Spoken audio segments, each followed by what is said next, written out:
આજે રાજ્યમાં 60,000 ઉમેદવારોએ ટાટ સેકન્ડરીની પરીક્ષા આપી. આજે મુખ્ય પરીક્ષા આપી છે 60,000 ઉમેદવારોને. તેમને ન્યાય મળશે કે કેમ તેના પર સવાલ પેદા થયો છે. આવો સવાલ શા માટે થયો? કારણ કે આજે ટાટની એક્ઝામ લેવાય એ રોકેટ ગતિથી લેવામાં આવી અને રોકેટ ગતિથી લેવાયેલી પરીક્ષાના પરિણામમાં પણ ક્યાંક ને ક્યાંક લોકો પાસેથી વાતો સાંભળવા મળી અને કેટલીક સોશિયલ મીડિયા પર ચર્ચાઓ પણ ચાલી કે કેટલાક લોકોને નિયત માર્ક્સ કરતાં વધારે એટલે કે હજારો ગણા વધારે માર્ક્સ મળી ગયા અને બાદમાં ફરીથી રિફ્લેક્ટ થયું નવું રિઝલ્ટ, ત્યારે જઈ અને ઓરિજિનલ માર્ક્સ મળ્યા છે. આજે આપણે વાત કરીએ કે આ 60,000 લોકોને કદાચ ન્યાય પરીક્ષામાં આપી દેવામાં આવે તો પણ શું એમને નોકરીની કોઈ ગેરંટી છે ખરી? વૈષ્ણવજન તો તેને કહીએ જે પીડ પરાઈ જાનાને રે. નમસ્કાર, હું છું આપની સાથે તુષાર બસિયા. નવજીવન ન્યૂઝમાં આપનું સ્વાગત છે. આપણે જ્યારે પરીક્ષાઓની અને ખાસ કરીને ભરતી પરીક્ષાઓની વાત કરીએ ત્યારે ઉમેદવારો આપણને રાત દિવસ મહેનત કરતા હોય એવા દ્રશ્યો જોવા મળે. આ મહેનત કેટલાક મહિનાઓની પણ હોય છે અને કેટલાક વર્ષોની પણ હોય છે. ટૂંકમાં કહીએ તો ઉમેદવારો રાત દિવસ એક કરી આશા કરતા હોય છે કે આપણે પાસ થઈ જઈશું તો આપણને સરકારમાં નોકરી મળશે. અગાઉ મેં જીપીએસસીની વાત કરી, અગાઉ જીપીએસસીના કેટલાક છબરડાઓની પણ વાત કરી. ત્યારે આજે આપણે વાત કરવી છે આ ટાટ સેકન્ડરીની જે એક્ઝામ લેવામાં આવી આજે 25 તારીખે તેના વિશે. એમાં શું થયું એને વિગતવાર આપણે જો સમજવું હોય તો આપણે શરૂઆતથી વાત ચાલુ કરીશું. પરંતુ આ બાબતને આપણને વિગતવાર સમજાવી શકે માટે આપણે વૈભવ ભંડેરી સાથે વાત કરીશું, જેથી તેઓ તારીખવાર સાથે જે આખો ઘટનાક્રમ બન્યો છે એની ક્રોનોલોજી તમને સમજાવશે. વાત કરીએ તો 1,45,000 કરતાં વધારે લોકોએ આ પરીક્ષા આપી હતી અને બાદમાં મેન્સ પરીક્ષા માટે 60,000 લોકો ઉત્તીર્ણ થયા અને એમણે આજે 25 તારીખે આ પરીક્ષા આપી પણ દીધી છે. આજે પરીક્ષાની ટાઈમલાઈન છે એ રોકેટ ગતિએ જતી હોય તેવું લાગે છે. તો આશા રાખીએ કે આ 60,000 લોકો જે પાસ થયા છે એને રોકેટ ગતિએ નોકરી મળે તે પ્રકારની કાર્યવાહી પણ કુબેર ડિંડોર કરશે. નમસ્કાર વૈભવભાઈ, નવજીવન ન્યૂઝમાં આપનું સ્વાગત છે. વૈભવભાઈ, વાતની શરૂઆત કરતાં પહેલાં કે આ ટાટની જે સેકન્ડરી ટાટની એક્ઝામ છે એ એક્ઝામની ટાઈમલાઇનમાં એવું શું છે કે જેના કારણે આપણે કહી શકીએ કે આ રોકેટ ગતિએ જતી પ્રક્રિયા છે? નમસ્કાર તુષારભાઈ. ટાટ ઉપર પ્રશ્ન ઉઠાવનાર લગભગ આ પહેલી ન્યૂઝ ચેનલ છે, એ બદલ આપનો ખૂબ ખૂબ આભાર. અને ટાટની જો આ રોકેટ ગતિની વાત કરીએ તો ઉમેદવારોની જાણવાની બહુ જરૂર હતી, પણ ઉમેદવારો કંઈ કરી ના શક્યા. કારણ કે મેં વચ્ચે એક કોમેન્ટ વાંચી હતું તુષારભાઈ કે એની અંદર આખી એક શિક્ષકની વેદનાઓ ઠલવાઈ હતી કે ચલો અમને ખબર છે કે આ રોકેટ ગતિ છે, પણ અમે લડીએ કે ભણીએ. તો આજે એ જ બાબતનો ખુલાસો મારે આ ગુજરાતની જનતાને, ગુજરાતના શિક્ષકોને કરવો છે કે એ આખી આ ટાઈમલાઈનને સમજે. આપણી પાસે એક ઠરાવ એક પેપરની અંદર કટિંગ આવે છે 2/5/2023ના રોજ. એની અંદર લખ્યું છે કે 1/5/2023ના ઠરાવ ક્રમાંક મુજબ એટલે ટાટ સેકન્ડરી 2023 5436 5476 મુજબ અમે લોકો 2/5થી લઈ અને 20/5 સુધી ફોર્મ ભરાવાની તારીખ ડિક્લેર કરીએ છીએ. એટલે તમે ઓલમોસ્ટ તુષારભાઈ સમજો ને તો મે મહિનાની 20 તારીખ સુધી ફોર્મ ભરાવાના છે. 2 તારીખે શરૂ થાય છે અને 20 તારીખ સુધી ભરાય છે. પછી ફી સ્વીકારવાની તારીખ છે અને એ લોકો જાહેર કરે છે કે જૂનની 4 તારીખે અમે પ્રિલિમરી એક્ઝામ લઈ લઈશું. એટલે પ્રશ્નો આમાં ઘણા બધા છે કે 5 તારીખે તમે 20 મે સુધી તમે ફોર્મ ભરાવડાવો છો, 20 મેએ ફોર્મ ભરાઈ ગયા પછી તમે 4/6 પ્રિલિમરી એક્ઝામ લઈ લો છો. એટલે હવે આ કદાચ ઉમેદવારો અંદર જે સેકન્ડરી એજ્યુકેશન બોર્ડમાં જે બી મેમ્બરો હશે જેણે આ માળખું બનાવ્યું હોય, જેણે આ ટાઈમલાઈન નક્કી કરી છે, એને મારો સીધો એવો પ્રશ્ન છે કે તમે આ કયા હિસાબે નક્કી કર્યું? કે સમજો કે અગાઉથી કોઈ જાહેરાત નથી તુષારભાઈ, વિદ્યાર્થી કરે તો બિચારો શું કરે? અચ્છા માની લો કે હું ઉમેદવાર હોય તો હું તો જૂના ટાટના સિલેબસ પ્રમાણે જ કરીશ ને. અચાનક તમારી સામે નવા સિલેબસનું માળખું આવે, તમે અચાનક તારીખ જાહેર કરી દો છો, 1 મહિનાની અંદર તમે પ્રિલિમરી એક્ઝામ લઈ લેજો, ચલો છોડો, એની માટે પણ અમે તૈયાર છીએ. પણ હવે એક શક્યતા એવી બને છે કે પ્રિલિમરી એક્ઝામની અંદર કટ ઓફ બનવાનું છે કે અમારે પાસિંગ માર્ક્સ લાવવાના છે. આ સૌથી મોટી દુવિધા હતી. એટલે દુવિધાનો મતલબ તમે સમજો કે જ્યારે કોઈ વિદ્યાર્થી અથવા તો કોઈ શિક્ષક ટાટની તૈયારી માટે પરીક્ષાની તૈયારી જ્યારે કરતો હોય ત્યારે એ શું વિચારે છે કે માની લો કે 100 માર્ક્સના 2 પેપર છે તો 200 માર્ક્સમાંથી મેક્સિમમ માર્ક્સ લાવવાનો ટ્રાય કરશે, કારણ કે એને કટ ઓફમાં આવવું છે. પણ આ લોકોએ શું કર્યું કે અચાનક 13/6 4/6 એક્ઝામ લીધી, ઉતાવળમાં 13/6 એ લોકો રિઝલ્ટ આપે છે. રિઝલ્ટમાં તુષારભાઈ મારે એક સ્પષ્ટતા કરવી છે કે જ્યારે રિઝલ્ટ આવ્યું ને તો એક્ઝામ 200 માર્ક્સની હતી, વચ્ચે કોમેન્ટો અમને આવી હતી. હવે સાચી હોય ખોટી હોય તો એની કોઈ સ્પષ્ટતા નથી, પણ વચ્ચે કોમેન્ટ આવી હતી કે સર મેં તો એક્ઝામ 200 માર્ક્સની આવી અને આવી ગયા મારા 2100 માર્ક્સ. ત્યાં બીજો કોઈ એક સ્ટુડન્ટ બોલે છે કે સર મેં એક્ઝામ 200ની આપી હતી, મારે 199 આપ્યા. એટલે હું ચોંકી ગયો, મેં કીધું આટલા બધા માર્ક્સ કેમ? તો અચાનક સાઇટ બંધ થઈ છે, કંઈક લોડિંગ ઇસ્યુ થઈ છે, ફરીથી રિઝલ્ટ આવે છે, ફરી પાછા કરેક્શન સાથે માર્ક્સ મૂકે છે. તો મારો તુષારભાઈ એ જ પ્રશ્ન છે કે આટલી બધી ઉતાવળ છે શેની? વિદ્યાર્થીઓને તમે સ્પષ્ટતા કરી શકતા નથી કે ભાઈ પ્રિલિમરીની અંદર તમારું કટ ઓફ બનશે કે તમે 35% માર્ક્સે પાસ થશો. 4/6 પ્રિલિમ્સ લેવાય તુષારભાઈ અને 18/6 તમારી મેઇન્સની તારીખ છે. આ 14 દિવસમાં મેઇન્સની તૈયારી થાય? આ પહેલો પ્રશ્ન. સેકન્ડરી એજ્યુકેશન બોર્ડના મેમ્બરો કે જેણે આ ડિસાઇડ કર્યું હોય ને એ તમે વિચારો 14 દિવસમાં મેઇન્સની તૈયારી થાય. બીજું કે એની અંદર પેપર 1 અને પેપર 2 બે હોય છે, એક ગુજરાતી એક લેંગ્વેજના પેપર હોય, ગુજરાતી અંગ્રેજી એવા, અને બીજું એક સબ્જેક્ટનું પેપર હોય. તો સબ્જેક્ટના પેપરમાં તુષારભાઈ કોઈ સ્પષ્ટતા નથી કે તમને શું પૂછશું. હવે ગણિત વિજ્ઞાનનો એક્ઝામ્પલ આપણે લઈએ તો ગણિતમાં રચના આવશે, દાખલા આવશે, ખાલી એ લોકોએ લખી દીધું કે આટલા માર્ક્સ આવશે. અરે તમે સબ્જેક્ટ વાઇઝ સ્પષ્ટતા આપો કે અમે તમને આવા આવા પ્રશ્નો પૂછશું, આવો આવો તમારો સિલેબસ રહેશે. ખાલી એટલું કહી દેવાથી નથી થઈ જતું કે 9 થી 10ની ચોપડી વાંચી લો અને આમ થઈ જાય, પણ શું પૂછશે એ તો ખબર હોવી જોઈએ ને. તો ઘણા બધા પ્રશ્નો હતા, પણ પહેલો મારો પ્રશ્ન એ હતો કે મુખ્ય પરીક્ષા માટે માત્ર 14 દિવસનો સમય આપ્યો હોય ને, એ હું જ્યારથી આ સ્પર્ધાત્મક પરીક્ષાના સમયગાળામાં છું ત્યાં સુધીની આ પહેલી ઘટના છે. બીજું કે એ લોકો ઉતાવળ શેની કરે છે કે 4/6 એક્ઝામ હોય. હવે માની લો 4/6 તમે એક્ઝામ આપીને આવો છો તુષારભાઈ, તો તમે એ દિવસથી મેઇન્સની તૈયારી કરશો? નહીં કરો.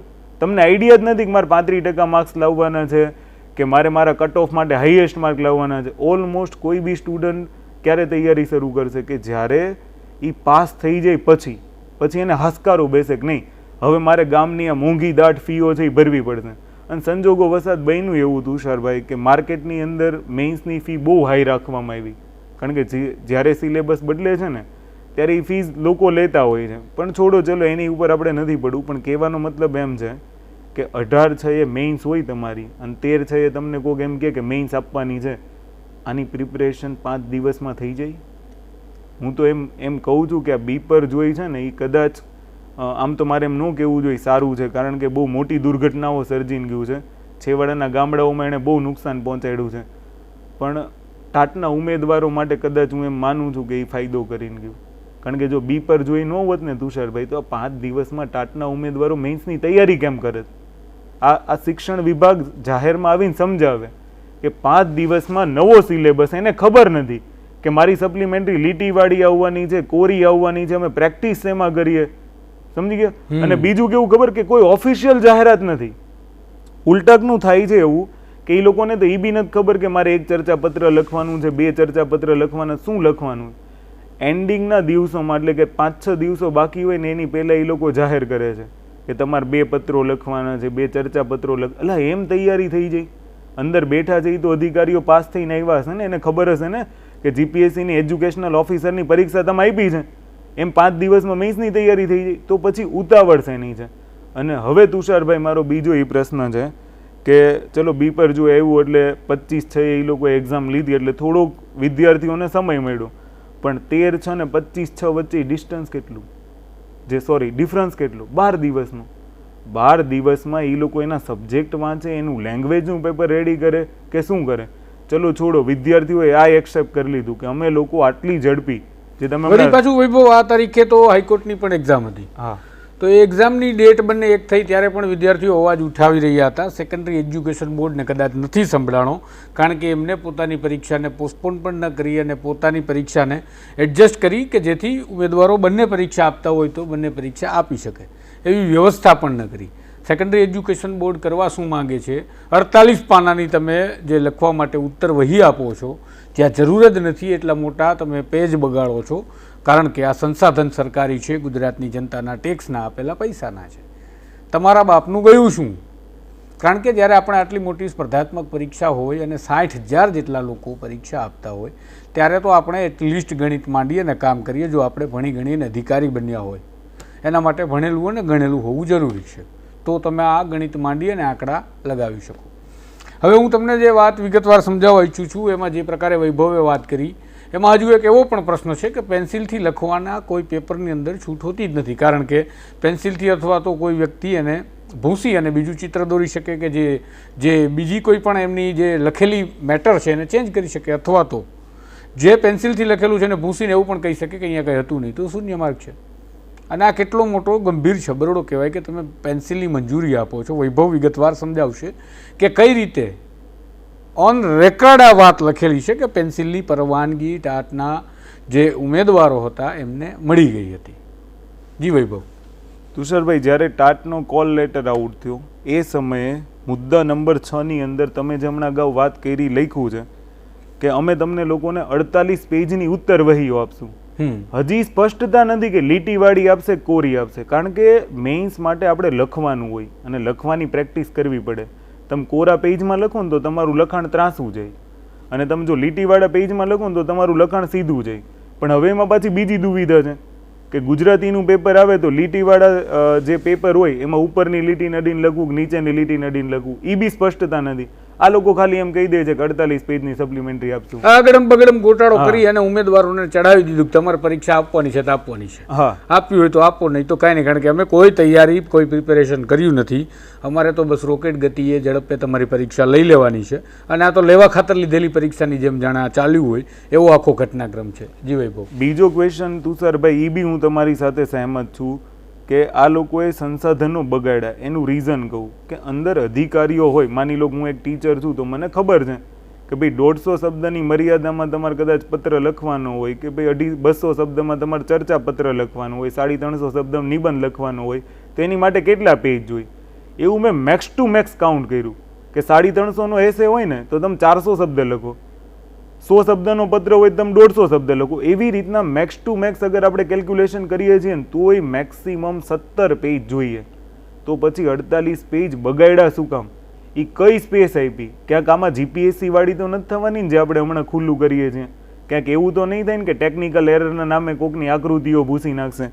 મુદ્દા નંબર 18ની અંદર તુષારભાઈ, એ લોકોએ જાહેર કર્યું છે કે વર્ણનાત્મક પરીક્ષા હોવાથી ચિત્ર આકૃતિ દોરવા પેન્સિલ, રબર, ફૂટપટ્ટી જેવા સાધનો રાખી શકશે. મારો એનાથી વિરોધ નથી, પણ એ પેન્સિલથી લખેલું કે પેન્સિલથી દોરેલું તમારો પેપર ચેકર ભૂસે નહીં. એની પારદર્શિતાના શું તમારી પાસે આગોતરા પ્રયાસો છે?